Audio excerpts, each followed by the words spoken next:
бір қарағанда Диснейдің мультфильмі секілді көрінген оқиға әлдеқайда қиын жағдайды баяндайды. Зұлым айдаһарды жеңіп, ханзада мен ханшайым мәңгі бірге болып, бақытты өмір сүрмек еді. Бірақ бұл бәріміз білетін ертегідей бақытты аяқталу емес.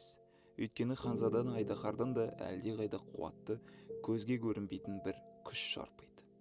Ол бірте-бірте оның сымбаты мен тапқырлығын тартып алады. Үнемі қатыгез ойындар ойнап, оны енді түсіне алмайтындай әлемге қамап қойды. Амал не? Ол қанша батыл да төзімді болса да, күндік пен абыржу азабы оны түгелдей жеңеді.